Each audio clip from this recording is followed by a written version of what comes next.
Attendre d'avoir plus d'argent, c'est l'erreur qui ruine la majorité des Belges et je vais t'expliquer pourquoi dans cette vidéo. Avant tout, bienvenue, je m'appelle Simon Marin et tu es sur une chaîne d'investissement immobilier qui te donne de la valeur, de la vraie valeur, des tips, bref, qui te donne du flow, de la good vibes. C'est bien, si tu me connais, si tu es déjà venu aux apéros IMO, tu sais comment je suis et tu sais ce que tu vas avoir dans cette vidéo.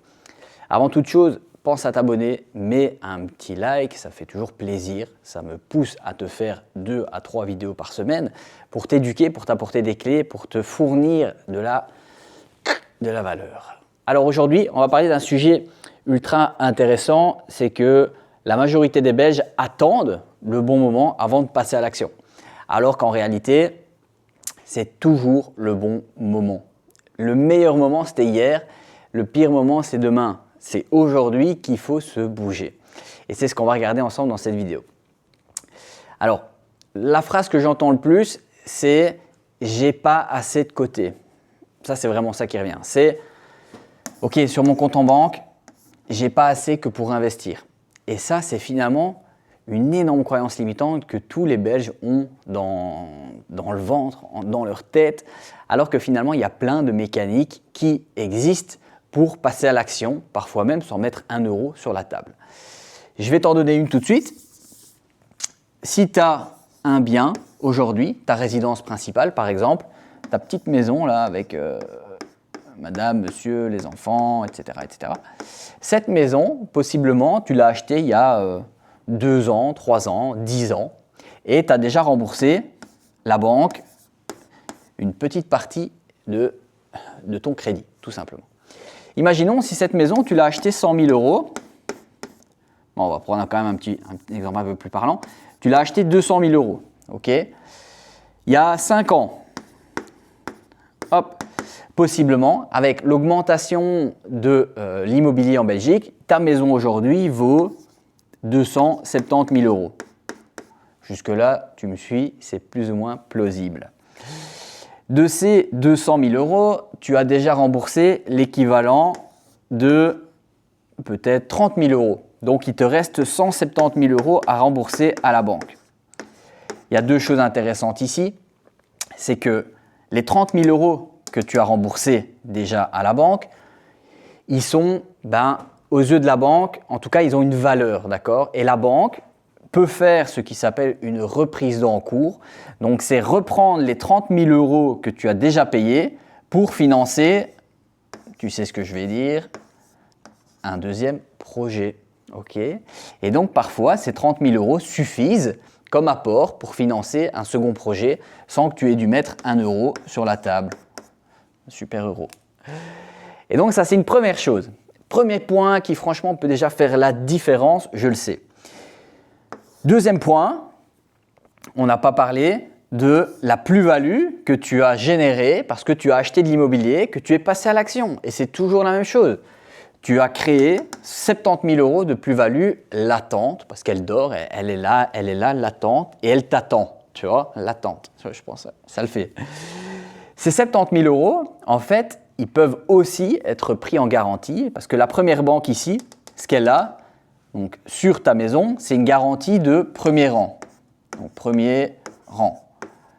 Hop, avec un G. Ouais, c'est ça. Je suis un peu nul en français, mais je suis bon en immobilier.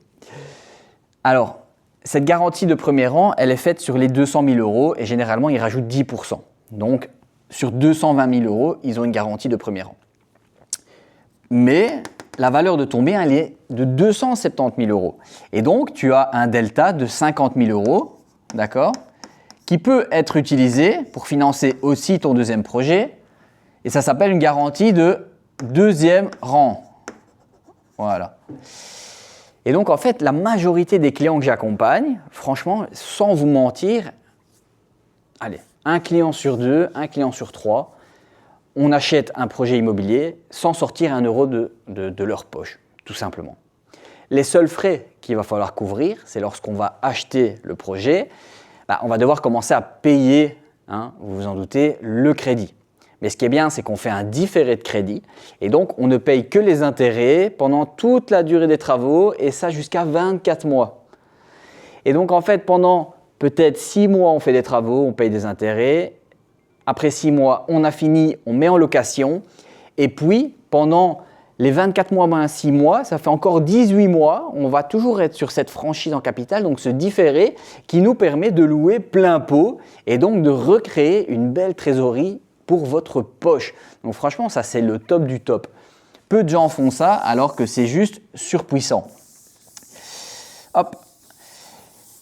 Le plus fou dans cette histoire, c'est que on a acheté un bien sans mettre 1 euro de sa poche et on a créé une plus-value parce qu'on a acheté peut-être un bien à 100 000 euros, allez, peut-être 150 000 euros.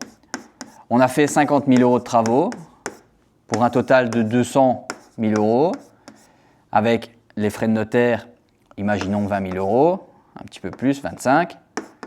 On en a eu pour 225 projets total.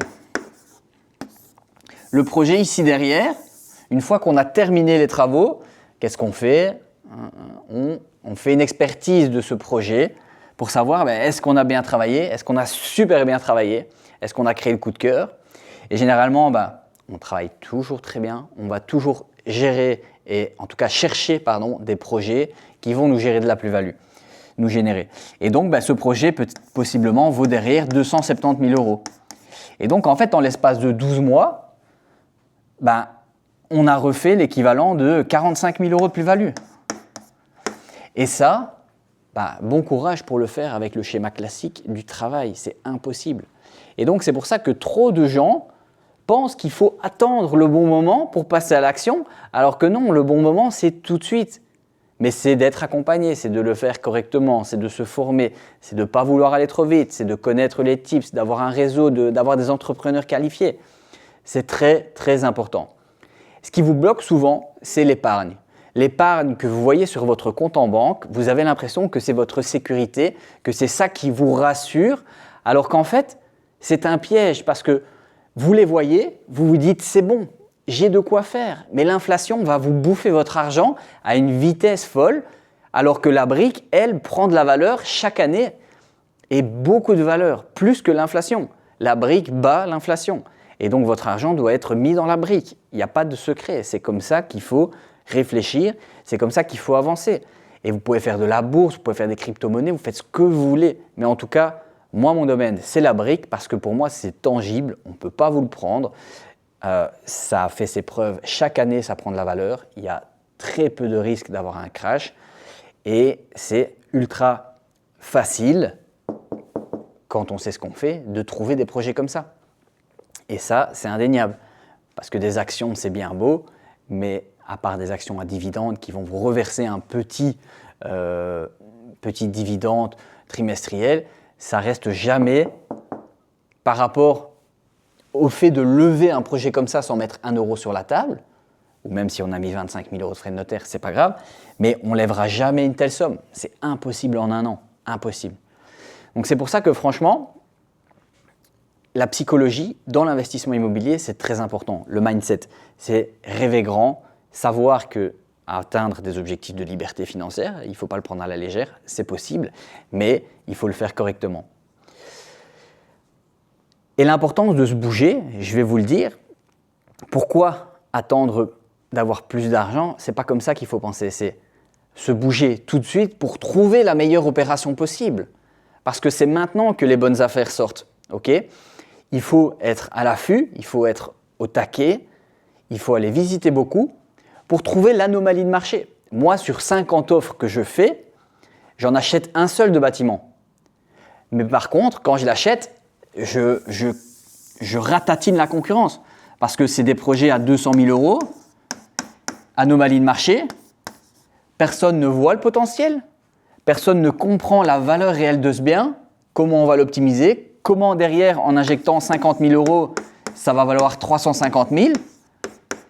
Et en plus de ça, comme personne ne comprend ça, ce bâtiment, on fait une offre à 145, c'est refusé, on fait une offre à 155, ça passe. On a gagné 45 000 euros juste parce qu'on visite beaucoup, on fait des offres vraiment à ras, bas, vraiment le plus bas possible, tout en respectant bien évidemment l'agence immobilière, le propriétaire, en argumentant. Ça se fait d'une manière particulière, hein. On ne va pas dire voilà, je vous en donne 150 000 pour votre merde.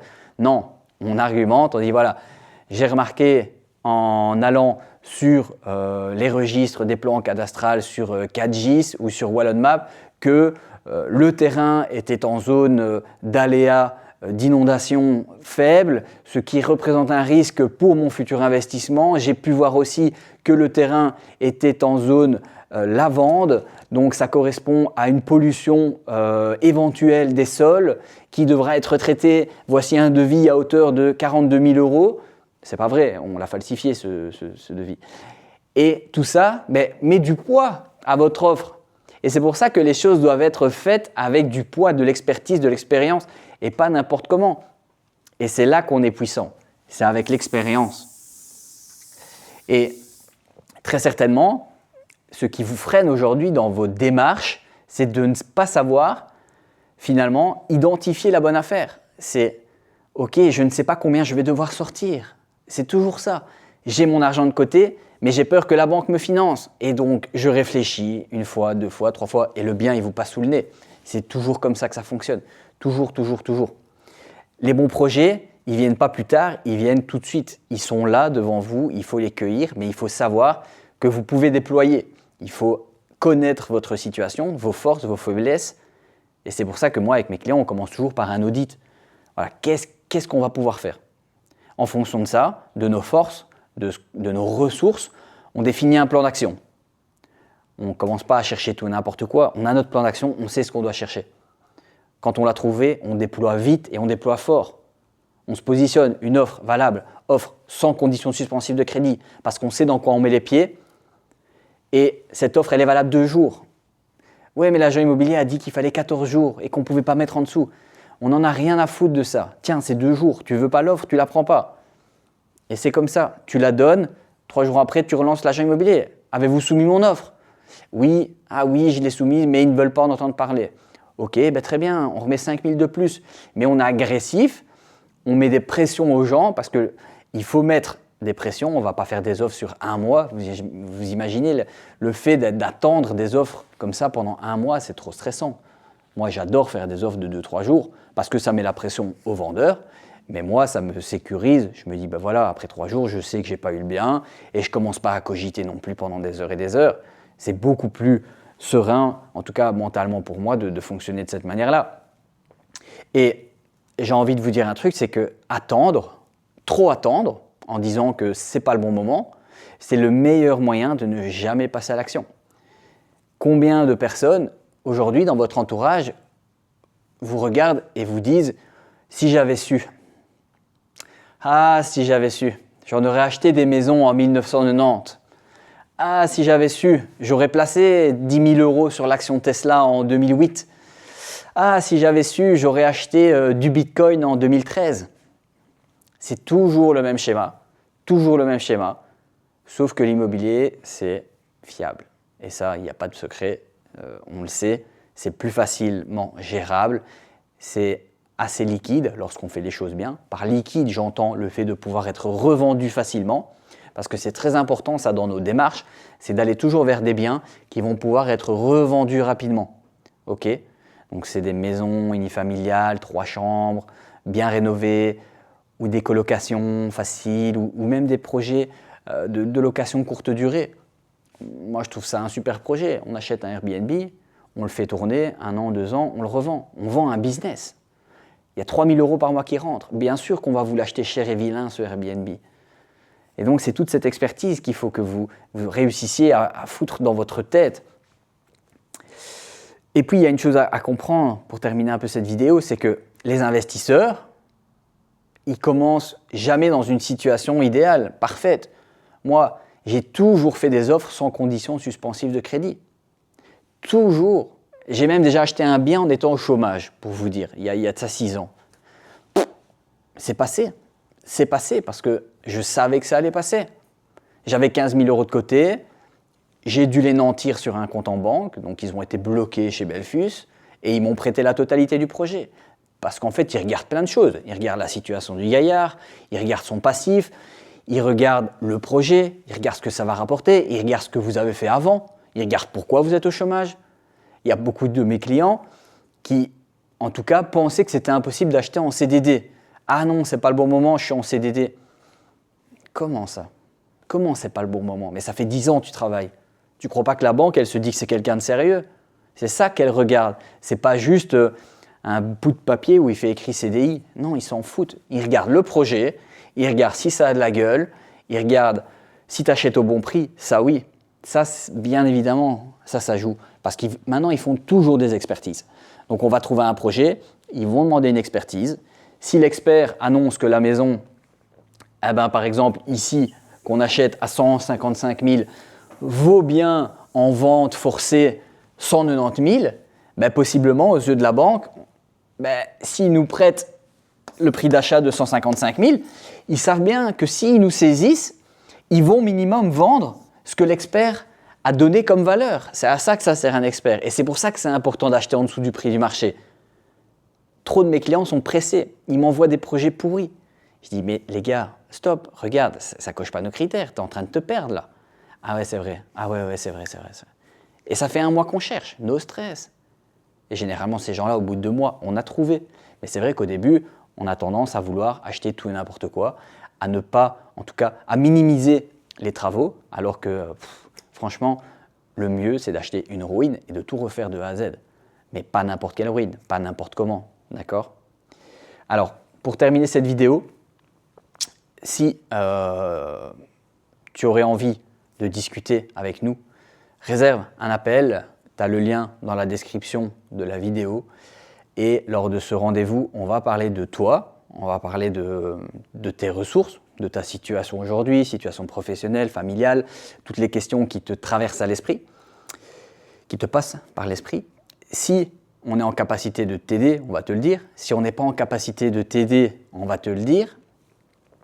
Si ton profil match avec nous, on va te le dire. Si ça ne matche pas, on arrêtera là. Mais l'objectif est de voir si on peut t'aider à atteindre des objectifs qui sont de l'ordre de la liberté financière, de l'ordre de la liberté de mouvement, de se dire tiens j'en ai marre, je suis en temps plein, ça commence à me saouler, le boulot j'en ai jusque là. Ok, pose-toi 2 minutes, investis proprement et crois-moi que tu passeras de temps plein à 4/5e, puis 3/5e, puis mi-temps et dans 4 ans, 5 ans, tu pourras arrêter de travailler. Mais fais-le intelligemment. Réserve ce rendez-vous si tu veux aller plus loin, abonne-toi, mets un like et je te souhaite une excellente journée. Ciao, ciao.